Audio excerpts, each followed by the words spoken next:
இந்திய நேரப்படி காலை 8:30 மணி செய்திகள். முதலில் தலைப்பு செய்திகளை காணலாம். முன்னாள் அமைச்சர்களுடன் எடப்பாடி பழனிசாமி ஆலோசனை. எடப்பாடி பழனிசாமி தலைமையில் இருப்போம் என்று தெரிவித்தார் சட்டமன்ற உறுப்பினர் பன்னாரி. பிரதமர் மோடியுடன் பேச்சுவார்த்தை. அமெரிக்க அதிபர் டிரம்ப் அறிவிப்பு. உக்ரைன் மீது ரஷ்யா நடத்திய ஏவுகணை தாக்குதல், 20 பேர் உயிரிழப்பு. இந்தியா ஐக்கிய அரபு அமீரகம் அணிகள் இன்று மோதல். சூரியகுமார் யாதவ் தலைமையிலான இந்திய அணி பங்கேற்பு. இனி விரிவான செய்திகளை காணலாம். சேலத்தில் முன்னாள் அமைச்சர்களுடன் எடப்பாடி பழனிசாமி ஆலோசனை கூட்டம் நடைபெற்றது. சேலத்தில் முன்னாள் அமைச்சர்களுடன் எடப்பாடி பழனிசாமி ஆலோசனை நடத்தினார்.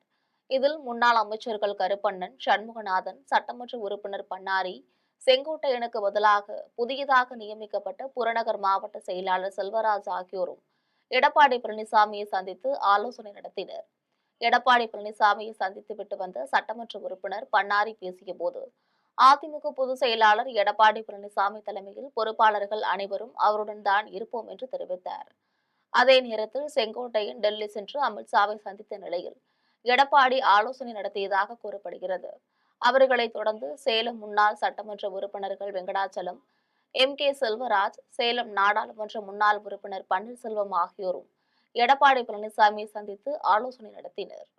பிரதமர் நரேந்திர மோடியுடன் விரைவில் பேச உள்ளேன் என்று அமெரிக்க அதிபர் டிரம்ப் தெரிவித்துள்ளார். ரஷ்யாவிடமிருந்து கச்சா எண்ணெய் கொள்முதல் செய்வதால் இந்தியாவுக்கு எதிராக கூடுதல் 25% வரியை விதித்த அமெரிக்கா, இதனால் இந்திய பொருட்களுக்கு அமெரிக்காவின் வரி விதிப்பு 50% உயர்ந்துள்ளது. இந்த வரி விதிப்பால் இந்தியா அமெரிக்க வர்த்தக உறவு கடுமையாக பாதிக்கப்பட்டுள்ளது. இந்நிலையில் பிரதமர் மோடியுடன் விரைவில் பேச இருப்பதாக அமெரிக்க அதிபர் டொனால்டு டிரம்ப் கூறியுள்ளார். இது தொடர்பாக அதிபர் டிரம்ப் தன்னுடைய எக்ஸ் தளத்தில் இரு நாடுகளுக்கு இடையேயான வர்த்தக விவகாரம் தொடர்பாக பேச்சுவார்த்தை நடத்தி வருகின்றன என்றார். மேலும் வரும் வாரங்களில் பிரதமர் மோடியுடன் பேசுவதை எதிர்நோக்கியுள்ளேன் என்றும் கூறியுள்ளார். உக்ரைன் மீது ரஷ்யா நடத்திய ஏவுகணை தாக்குதலில் 20 பேர் உயிரிழந்த சம்பவம் நாடுகளிடையே பெரும் பரபரப்பை ஏற்படுத்தியுள்ளது. உக்ரைன் ரஷ்யா போரை நிறுத்த அமெரிக்க அதிபர் டிரம்ப் இரு நாடுகளின் தலைவர்களையும் தனித்தனியே சந்தித்து பேசினார். ஆனாலும் உக்ரைன் மீதான தாக்குதலை ரஷ்யா மேலும் தீவிரப்படுத்தி வருகின்றனர். பின்னர் உக்ரைனின் டொனட்ஸ்க் பிராந்தியத்தில் உள்ள யாரோவா கிராமம் மீது ரஷ்யா ஏவுகணை தாக்குதல் நடத்தினர். இதில் 20க்கும் மேற்பட்ட பொதுமக்கள் உயிரிழந்தனர். இதனை உக்ரைன் அதிபர் ஜெலன்ஸ்கி கடுமையாக விமர்சித்துள்ளார். மேலும் அவர் ரஷ்யாவை கட்டுப்படுத்த வலுவான நடவடிக்கை தேவை என அமெரிக்கா, ஐரோப்பிய நாடுகளுக்கு அழைப்பு விடுத்துள்ளார். 17வது ஆசிய கோப்பை கிரிக்கெட் போட்டி இந்திய அணி ஐக்கிய அரபு அமீரகம் அணியுடன் இன்று விளையாட உள்ளது. ஐக்கிய அரபு அமீரகத்தில் 17வது ஆசிய கோப்பை கிரிக்கெட் 20 ஓவர் போட்டி தொடங்கியது. இப்போட்டியில் இன்று துபாயில் நடக்கும் 2வது லீக்கில் 8 முறை சாம்பியனான இந்திய அணி ஐக்கிய அரபு அமீரகத்தை எதிர்கொள்கிறது. சூரியகுமார் யாதவ் தலைமையிலான இந்திய அணி இதில் விளையாட உள்ளது. துணை கேப்டன் சுப்மன் கில், அபிஷேக் சர்மாவுடன் தொடக்க ஆட்டக்காரர்களாக களம் இறங்க உள்ளனர். இங்கிலாந்து டெஸ்ட் தொடரில் இரு போட்டிகளை தவறவிட்ட வேகப்பந்து வீச்சாளர் ஜஸ்பிரீத் பும்ரா 20 ஓவர் அணிக்கு திரும்பியிருப்பது ரசிகர்களிடையே பெரும் எதிர்பார்ப்பை அதிகரித்துள்ளது. ஐக்கிய அரபு அமீரக அணி முகமது வாசிம் தலைமையில் களம் காணுகிறது. இந்திய நேரப்படி இரவு 8 மணிக்கு போட்டி தொடங்குகிறது. தமிழகத்தில் வரும் சட்டமன்ற தேர்தலில் எடப்பாடி பழனிசாமி தலைமையில் ஆட்சி அமையும் என்று பாஜக மாநில துணைத் தலைவர் ராமலிங்கம் கூறியுள்ளார். மக்களை காப்போம், தமிழகத்தை மீட்போம் என்னும் பெயரில் அதிமுக பொதுச் செயலாளர் எடப்பாடி பழனிசாமி செப்டம்பர் 25, 26 ஆகிய நாட்களில் கரூருக்கு வருகிறார். இது தொடர்பாக கரூர் அதிமுக அலுவலகத்தில் மாவட்ட செயலாளர் விஜயபாஸ்கர் தலைமையில் ஆலோசனைக் கூட்டம் நடைபெற்றது. இதில் முன்னாள் அமைச்சர்கள் தங்கமணி, சின்னசாமி, பாஜக மாவட்ட தலைவர் செந்தில்நாதன் ஆகியோர் கலந்து கொண்டனர். இந்த கூட்டத்தில் பேசிய பாஜக மாநில துணைத் தலைவர் ராமலிங்கம், தமிழகத்தில் திமுகவின் ஆட்சியை அகற்ற வேண்டிய கட்டாயம் பாரதிய ஜனதா கட்சிக்கு ஏற்பட்டுள்ளதாக தெரிவித்தார். இதனால் வருகின்ற சட்டமன்ற தேர்தலில் அதிமுக வெற்றி பெற்று எடப்பாடி பழனிசாமி தலைமையில் ஆட்சி அமைக்கும் என்றார். தமிழக அரசு தனக்கு பாராட்டு விழா நடத்துவது மிகவும் மகிழ்ச்சியாக உள்ளதாக இசைஞானி இளையராஜா தெரிவித்துள்ளார். சிம்பொனி இசையமைத்த இசைஞானி இளையராஜாவிற்கு தமிழக அரசு சார்பில் செப்டம்பர் 13ஆம் நாள் பாராட்டு விழா நடைபெற உள்ளது. இந்நிலையில் டெல்லியில் குடியரசு துணைத் தலைவர் தேர்தலில் வாக்களித்துவிட்டு சென்னைக்கு திரும்பிய மாநிலங்களவை உறுப்பினர் இளையராஜா விமான நிலையத்தில் செய்தியாளர்களிடம் பேசினார். அப்போது ஒரு கலைஞருக்கு தமிழக அரசு சார்பில் பாராட்டு விழா நடத்துவது இதுவே முதன்முறை என்று தெரிவித்தார். இதனால் மிகவும் மகிழ்ச்சியாக உள்ளதாகவும் குறிப்பிட்டார். அதிமுகவிலிருந்து பிரிந்து சென்றவர்களை மீண்டும் ஒருங்கிணைக்கும் செங்கோட்டையனின் எண்ணமும் செயலும் வெற்றி பெற முன்னாள் முதலமைச்சர் பன்னீர்செல்வம் வாழ்த்து தெரிவித்துள்ளார். பெரியகுளத்தில் செய்தியாளர்களிடம் பேசிய பன்னீர்செல்வம், அதிமுகவிலிருந்து பிரிந்தவர்கள் ஒருங்கிணைக்கப்பட வேண்டும் என்ற கருத்தை செங்கோட்டையனே தன்னிடம் பேசியுள்ளதாக தெரிவித்தார். அனைவரும் ஒன்றிணைந்தால்தான் வெற்றி பெற முடியும் என தான் 3 ஆண்டுகளாக சொல்லிக் கொண்டு வருவதாக கூறிய அவர், அந்த முயற்சியை முன்னெடுத்துள்ள செங்கோட்டையன் வெற்றி பெற வாழ்த்துக்கள் என்றும் தெரிவித்தார். நீங்கள் அழைத்தால் சந்திப்பேன் என்று நயினார் நாகேந்திரன் கூறியுள்ளாரே என கேட்டதற்கு, தன் செல்பேசி எண் நாகேந்திரனிடம் உள்ளது என்று பன்னீர்செல்வம் பதிலளித்தார். மாண்புமிகு அருமையண்ணன் செங்கோட்டையன் அவருடைய எண்ணம் செயல் வெற்றியறவே என்னுடைய வாழ்த்துக்களை தெரிவித்துக் கொள்கிறேன். ஒருங்கிணைப்பு சம்பந்தமா யாரும் பேசியிருக்காங்களா? ஒருங்கிணைப்பு சம்பந்தமா செங்கோட்டையன் முன்னிறுத்த கருத்தை யாரும் உங்ககிட்ட பேசியிருக்காங்களா? செங்கோட்டையன் பேசியிருக்கிறார். பிரிந்தவர்கள் ஒன்று கூடுவதும் ஒன்றாக இருந்தவர்கள் பிரிவதும் அரசியலில் இயல்புதான் என்றும், அரசியலில் நிரந்தர எதிரிகளும் இல்லை, நிரந்தர நண்பர்களும் இல்லை என்றும் தேமுதிக பொதுச் செயலாளர் பிரேமலதா தெரிவித்துள்ளார். தஞ்சாவூரில் தேமுதிக வாக்குச்சாவடி முகவர்கள் கூட்டம் நடைபெற்றது. அதில் கலந்து கொண்ட தேமுதிக பொதுச் செயலாளர் பிரேமலதா செய்தியாளர்களிடம் பேசினார். அப்போது 2026 சட்டமன்ற தேர்தலில் யாருடன் கூட்டணி என்பது குறித்து ஜனவரி 9ஆம் தேதி நடைபெறும் மாநாட்டில் அறிவிக்கப் போவதாக தெரிவித்தார். பிரிந்தவர்கள் ஒன்று கூடுவதும் ஒன்றாக இருந்தவர்கள் பிரிவதும் அரசியலில் இயல்புதான் என்றும், அரசியலில் நிரந்தர எதிரிகளும் இல்லை, நிரந்தர நண்பர்களும் இல்லை என்றும் தெரிவித்தார். எந்த முறைகேடும் இல்லாமல் தமிழக சட்டமன்ற தேர்தலை நியாயமான முறையில் நடத்த வேண்டும் என்று பிரேமலதா தெரிவித்தார். சென்னையில நடந்த முதல் தூய்மை பணியாளர்களுடைய ஆர்ப்பாட்டத்தில் நேரடியாக நான் போய் கலந்து கொண்டு அவர்களுக்கு ஒரு பேராதரவை தேமுதிக சார்பாக சொன்னோம். எப்பவும் அவங்களுக்கு நாங்க சப்போர்ட்டா அறிக்கைகள் கொடுக்கணும். அவங்க எல்லாம் இன்னைக்கு கஷ்டப்படுறவங்க, வறுமை கோட்டு கீழ் இருக்கிறவங்க. அவங்க கிளீன் பண்ணதான் இந்த தமிழ்நாடு சுத்தமா இருக்கும். ஆனா அவங்களோட கோரிக்கை நான் நேரடியா அவங்க கிட்ட பேசியிருக்கேன். அதனால உங்ககிட்ட சொல்றேன், அவங்க கேட்கறது 2 தான். பழைய ஊதியம் அவங்களுக்கு வேணும், தனியாருக்கு விடாம கவர்மெண்ட் ஜாப்லயே இருக்கணும் பெர்மனன்ட். இது 2 தான் அவங்க கேட்கிறாங்க. பட் அரசு அதுக்கு பதில் சொல்லாம உங்க கல்வி உதவி தரோம், காலை உணவு தரோம், உங்களுக்கு வீடு கட்டி தரோம் ஏதோ வேற அவங்க சொல்றாங்க. ஆனா அதை யாரும் ஏற்றுக்கொள்ளுகின்ற மனநிலையில் இல்லை. இது சென்னை மட்டும் இல்லை, தமிழ்நாடு முழுக்க அனைத்து தூய்மை பணியாளர்களும் இன்னைக்கு ஆர்ப்பாட்ட போராட்டம் நடத்துறாங்க. அவர்களுடைய நியாயமான கோரிக்கை நிறைவேற வேண்டும் என்று தேமுதிக சார்பாக சொல்றோம். கடலூரில் பாதாள சாக்கடை நிரம்பி வழிந்து ஓடியதால் பொதுமக்கள் அதிகாரிகளுடன் வாக்குவாதத்தில் ஈடுபட்டனர்.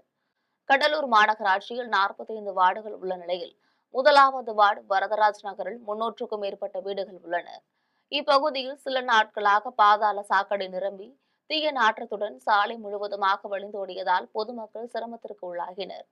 இதுகுறித்து கவுன்சிலருக்கு தகவல் அளிக்கப்பட்ட நிலையில் அவரிடம் பொதுமக்கள் வாக்குவாதத்தில் ஈடுபட்டனர்.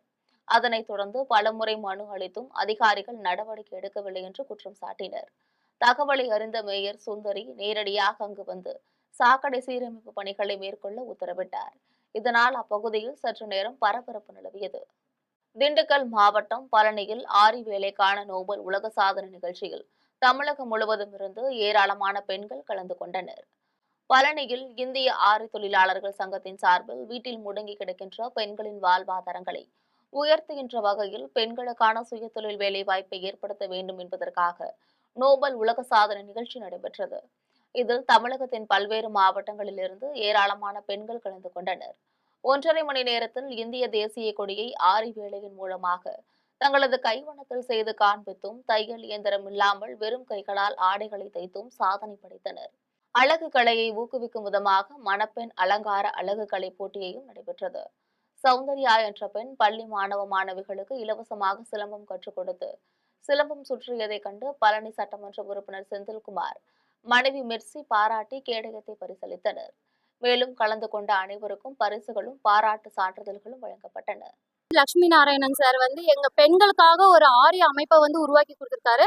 அதுல இருந்து பாத்துக்கிட்டீங்கன்னா, நாங்க இங்க பழனியில நோபல் வெல்ற கடை ஆரி, மணப்பெண் அலங்காரம், தையல் இதெல்லாம் கையிலேயே நம்ம பெண்களுக்காக சுயதொழில நம்ம கையிலே அந்த பெண்களை வெளியே கொண்டு வரணும் அப்படின்றதுக்காக இந்த பழனியில இந்த ஆரி நோபல் முயற்சி நாங்க மேற்கொண்டிருக்கோம். Noble judge international technical operator Lavanya மேமும் இது பண்ணிக்கிட்டாங்க. கலந்துக்கிட்டு எங்களுக்கு விழாவை சிறப்பிச்சு கொடுத்துருக்குறாங்க. ஆரி ஈவெண்ட் ஆரி பெண்கள் வந்து கையாலேயே 1.5 மணி நேரத்துல வந்து ஆரி இதை வந்து போட்டு அந்த டிசைன் நாங்க கொடுத்த டிசைனை 1.5 மணி நேரத்துல போட்டு ஊக்குவிச்சிருக்காங்க. பெண்கள் மற்ற பெண்கள் வந்து கையாலேயே ஒரு மணி நேரத்துல கையாலே கவுன் தைச்சு பெண்கள் வந்து பண்ணியிருக்கிறாங்க. அது இல்லாம மணப்பெண் அலங்காரம் வந்து பாதி பெண்கள் வந்து பண்ணியிருக்காங்க. இதுல வந்து பாத்தீங்கன்னா 100க்கும் மேற்பட்ட பெண்கள் வந்து கலந்துக்கிட்டு இந்த விழாவை வந்து இது பண்ணியிருக்காங்க. இதுல இப்ப சட்டமன்ற உறுப்பினர் துணைவியார் வந்து மெர்சி செந்தில்குமார் மேமும் வந்து எங்களோட ஃபங்க்ஷனை வந்து சிறப்பிச்சு கொடுத்துருக்காங்க. எல்லாத்துக்குமே எங்களோட ஆரி ஃபெடரேஷன் சார்பாக நன்றி தெரிவிச்சுக்கிறேன். வேலூர் காட்பாடி அரசு ஆண்கள் மேல்நிலைப் பள்ளியில் மாணவர்களுக்கு 1,00,000 ரூபாய் மதிப்பீட்டில் தனது சொந்த செலவில் அடையாள அட்டைகளை மாமன்ற உறுப்பினர் வழங்கினார். வேலூர் காட்பாடி அரசு மேல்நிலைப் பள்ளி மாணவர்கள் 1250 பேருக்கு 1,00,000 ரூபாய் மதிப்பீட்டில் அடையாள அட்டைகளை மாமன்ற உறுப்பினரும் பெற்றோர் ஆசிரியர் கழக தலைவருமான அன்பு வழங்கினார். 10ஆம் வகுப்பு 12ஆம் வகுப்பு தேர்வுகளில் முதலிடம் பெற்ற மாணவர்களுக்கு முறையே 5,000 ரூபாயும் 3,000 ரூபாயும் பரிசுகளாக வழங்கினர். வேலூர் மாவட்டம் குடியாத்தத்தில் நடைபெற்ற விவசாயிகள் குறைதீர்ப்பு கூட்டத்தில் விவசாயிகள் பலர் கலந்து கொண்டனர். குடியாத்தத்தில் வட்டாட்சியர் பழனி தலைமையில் விவசாயிகள் குறைதீர் கூட்டம் நடைபெற்றது. இதில் பங்கேற்ற விவசாயிகள் சாலை அமைத்தல், விலங்குகளால் பாதிக்கப்பட்ட பயிர்களுக்கு இழப்பீடு வழங்குதல் உள்ளிட்ட கோரிக்கைகளை அடங்கிய மனுவினை வட்டாட்சியரிடம் கொடுத்தனர். இதில் விவசாய சங்க உறுப்பினர் செயலாளர் பிரேம்குமார் உள்ளிட்ட பலர் கலந்து கொண்டனர். பழனி முருகன் கோவிலில் வழிபாடு செய்த கர்நாடக துணை முதலமைச்சர் சிவக்குமார் நீதிமன்றத்தின் தீர்ப்பின்படி தமிழ்நாட்டிற்கு காவிரி தண்ணீர் திறந்துவிடப்படுவதாக தெரிவித்துள்ளார். பழனிக்கு வந்த கர்நாடக துணை முதலமைச்சர் சிவக்குமாரை மலையடிவாரத்திலிருந்து ரோப் கார் மூலமாக அதிகாரிகள் முருகன் கோவிலுக்கு அழைத்து சென்றனர். அவர் மாலை நேரத்தில் நடைபெற்ற சாயரட்சை பூஜையில் கலந்து கொண்டு முருகனை வழிபட்டார். கோவில் அதிகாரிகள் அவருக்கு பிரசாதங்கள் வழங்கினர். அதனைத் தொடர்ந்து மலைக்கோவிலில் நடைபெற்ற தங்கரத புறப்பாடு நிகழ்ச்சியிலும் கலந்து கொண்டார். அதன் பின்னர் செய்தியாளர்களிடம் பேசிய சிவக்குமார், தமிழகத்திற்கு நீதிமன்ற தீர்ப்பின்படி கர்நாடக அணைகளிலிருந்து காவிரி தண்ணீர் திறந்துவிடப்படுவதாக தெரிவித்தார். பழனிக்கு கர்நாடகத்திலிருந்து இயக்கப்பட்டு வந்த பேருந்து நிறுத்தப்பட்ட நிலையில் மீண்டும் பேருந்து போக்குவரத்தை தொடங்க துறை அமைச்சரிடம் கூறுவதாக தெரிவித்தார். வேலூர் மாவட்டம் குடியாத்தம் அருகே தண்ணீர் தொட்டியில் தவறி விழுந்த 6 வயது சிறுவன் உயிரிழந்தது அப்பகுதியில் பெரும் சோகத்தை ஏற்படுத்தியுள்ளது. வேலூர் மாவட்டம் குடியாத்தம் அடுத்த காத்தாடி குப்பத்தில் கூலி தொழிலாளி பிரபு என்பவரின் 6 வயது மகன் மாதேஷ் 2ஆம் வகுப்பு படித்து வந்துள்ளார். வீட்டிற்கு வெளியே விளையாடிக் கொண்டிருந்த மாதேஷ் அருகிலிருந்த தண்ணீர் தொட்டியில் தவறி விழுந்தார். சிறுவனை மீட்டு குடியாத்தம் அரசு மருத்துவமனைக்கு கொண்டு சென்ற நிலையில் அங்கு பரிசோதித்த மருத்துவர்கள் சிறுவன் உயிரிழந்து விட்டதாக தெரிவித்தனர். இதுகுறித்து காவல்துறையினர் வழக்கு பதிந்து விசாரித்து வருகின்றனர். இச்சம்பவம் அப்பகுதியில் பெரும் சோகத்தை ஏற்படுத்தியுள்ளது. கடலூர் மாவட்டம் விருத்தாச்சலத்தில் தமிழர் மரபு வேளாண்மை கூட்டு இயக்கம், உழவர் முன்னணி ஆகியவற்றின் சார்பில் கண்டன ஆர்ப்பாட்டம் நடைபெற்றது. விருத்தாச்சலம் பாலக்கரை ரவுண்டானாவில் தமிழர் மரபு வேளாண்மை கூட்டு இயக்கம், தமிழர் உழவர் முன்னணி ஆகியவற்றின் சார்பில் கண்டன ஆர்ப்பாட்டம் நடைபெற்றது. இந்திய அரசு வெளியிட்டுள்ள மரபணு திருத்தப்பட்ட நெல் வகைகளை உடனடியாக திரும்பப் பெற வேண்டும் என்றும், தமிழ்நாட்டில் மரபணு திருத்தப்பட்ட நெல் விதைகளை தடை செய்ய வேண்டும் என்றும் ஆர்ப்பாட்டத்தில் வலியுறுத்தப்பட்டது. இயற்கை வழிமரபு வேளாண்மையில் விளைவிக்கும் புன்சை தானியம் உள்ளிட்ட பயிர்களுக்கு ஊக்க விலை அளித்து அரசே நேரடியாக கொள்முதல் செய்ய வேண்டும் என்ற கோரிக்கையை முன்வைக்கப்பட்டது. இணை ஒருங்கிணைப்பாளர் முருகன் தலைமையில் நடைபெற்ற ஆர்ப்பாட்டத்தில் சிறப்பு அழைப்பாளர்களாக தமிழக உழவர் முன்னணி தலைமை ஆலோசகர் வெங்கட்ராமன் கலந்து கொண்டார். இந்த ஆர்ப்பாட்டத்தில் 100க்கும் மேற்பட்டோர் பங்கேற்றனர். கடலூர் மாவட்டம் விருத்தாச்சலம் வட்டாட்சியர் அலுவலகத்தில் மார்க்சிஸ்ட் கம்யூனிஸ்ட் கட்சி சார்பில் குடிமனை பட்டா கேட்டு காத்திருப்பு போராட்டம் நடைபெற்றது. விருத்தாச்சலம் வட்டம் கம்மாபுரம் ஒன்றியத்தின் பல்வேறு ஊர்களைச் சேர்ந்த மக்கள் இலவச குடிமனை பட்டா கேட்டு மனு கொடுத்துள்ளனர். நடவடிக்கை எடுக்காத வட்டாட்சியர் அரவிந்தனின் அலட்சிய போக்கை கண்டித்து மார்க்சிஸ்ட் கம்யூனிஸ்ட் கட்சி சார்பில் விருத்தாச்சலம் வட்டாட்சியர் அலுவலகத்தில் ஒன்றிய செயலாளர் கலைச்செல்வன் தலைமையில் காத்திருப்பு போராட்டம் நடைபெற்றது. இதில் சிறப்பு அழைப்பாளராக மாதவன், ஜெயராமன், குமரகுரு ஆகியோர் கலந்து கொண்டு கண்டன ஆர்ப்பாட்டங்களை முழக்கமிட்டனர். மார்க்சிஸ்ட் கம்யூனிஸ்ட் கட்சி நிர்வாகிகள் ஏராளமானோர் இதில் கலந்து கொண்டனர். கடலூர் மாவட்டம் விருத்தாச்சலம் நாச்சியார்பேட்டையில் கோவில் பூட்டை உடைத்து வெள்ளி பொருள்களை கொள்ளையடித்து சென்றவர்களை காவல்துறையினர் தேடி வருகின்றனர். விருத்தாச்சலம் நாச்சியார்பேட்டையில் இரட்ச காளியம்மன் கோவிலில் அதே ஊரை சேர்ந்த வெங்கடேசனும் ராஜேந்திரனும் பூசாரிகளாக பணியாற்றி வருகின்றனர். காலையில் பூஜை செய்வதற்காக கோவிலுக்கு வந்து பார்த்தபோது கோவிலின் முன்பக்க கதவு பூட்டு உடைக்கப்பட்டு திறந்து கிடந்ததை கண்டு அதிர்ச்சி அடைந்தனர். மேலும் சாமிக்கு உரிய பூஜை பொருட்கள் மற்றும் வெள்ளி பொருட்கள் வைத்திருக்கும் பீரோ உடைக்கப்பட்டு திறந்து கிடந்தது. பீரோவுக்குள் இருந்த 3 ஜோடி வெள்ளி கண்மலர், நெற்றிப்பட்டை, மூக்குப்பட்டி, பட்டு புடவைகள் என சுமார் 40,000 ரூபாய் மதிப்பிலான பொருட்கள் கொள்ளையடிக்கப்பட்டிருந்தது. கோவில் கதவின் பூட்டை உடைப்பதற்கு பயன்படுத்திய கடப்பாறையையும் உடைக்கப்பட்ட பூட்டும் அருகிலேயே கிடந்தன. கோவிலை சுற்றி கண்காணிப்பு கேமராக்கள் இல்லாத நிலையில் ரயில் நிலையத்தில் இருக்கின்ற கண்காணிப்பு கேமராக்களில் பதிவான காட்சிகளை கொண்டு குற்றவாளிகளை கண்டுபிடிக்க தீவிர விசாரணை நடத்தி வருகின்றனர். தஞ்சாவூர் புதுப்பட்டினம் ஊராட்சியில் சசிகுமார் என்பவரை தலையை சிதைத்து உயிரை பறித்தது தொடர்பாக காவல்துறையினர் தீவிர விசாரணை மேற்கொண்டு வருகின்றனர். தஞ்சாவூர் புதுப்பட்டினத்தை சேர்ந்த ஆட்டோ ஓட்டுநர் சசிகுமார் தலை சிதைத்த நிலையில் இரத்த வெள்ளத்தில் பிணமாக கிடந்துள்ளார். இதனை அறிந்த வழியாக சென்றவர்கள் பார்த்து அதிர்ச்சி அடைந்துள்ளனர். அவர் உடலை பார்த்து குடும்பத்தினர் கதறி எழுந்தனர். தகவல் அறிந்து விரைந்து வந்த காவல்துறையினர் சசிகுமார் உடலை பார்வையிட்டனர். அதில் அறிவாளால் சசிகுமார் தலை சிதைக்கப்பட்டு கொல்லப்பட்டது தெரியவந்துள்ளது. இதனைத் தொடர்ந்து உடலை கூராய்வுகளுக்காக அரசு மருத்துவக் கல்லூரி மருத்துவமனைக்கு அனுப்பி வைத்தனர். இது குறித்த புகாரின் அடிப்படையில் போலீசார் வழக்கு பதிந்து தீவிர விசாரணை நடத்தி வருகின்றனர். அந்த பகுதியில் பொருத்தப்பட்டுள்ள கண்காணிப்பு கேமரா காட்சிகளையும் ஆய்வு செய்து வருகின்றனர். இதனைத் தொடர்ந்து அப்பகுதியில் பதற்றமான சூழல் நிலவி வருவதால் பாதுகாப்பிற்காக காவல்துறையினர் குவிக்கப்பட்டுள்ளனர். மீண்டும் தலைப்புச் செய்திகள். முன்னாள் அமைச்சர்களுடன் எடப்பாடி பழனிசாமி ஆலோசனை. எடப்பாடி பழனிசாமி தலைமையில் இருப்போம் என்று தெரிவித்தார் சட்டமன்ற உறுப்பினர் பன்னாரி. பிரதமர் மோடியுடன் பேச்சுவார்த்தை. அமெரிக்க அதிபர் ட்ரம்ப் அறிவிப்பு. உக்ரைன் மீது ரஷ்யா நடத்திய ஏவுகணை தாக்குதல், 20 பேர் உயிரிழப்பு. இந்தியா ஐக்கிய அரபு அமீரகம் அணிகள் இன்று மோதல். சூரியகுமார் யாதவ் தலைமையிலான இந்திய அணி பங்கேற்பு. இத்துடன் செய்திகள் நிறைவடைகின்றன. மீண்டும் செய்திகள் மதியம் 1:30 மணிக்கு. உடனுக்குடன் செய்திகளை காண live.tv என்ற இணையதளத்தில் இணைந்திருங்கள். நன்றி, வணக்கம்.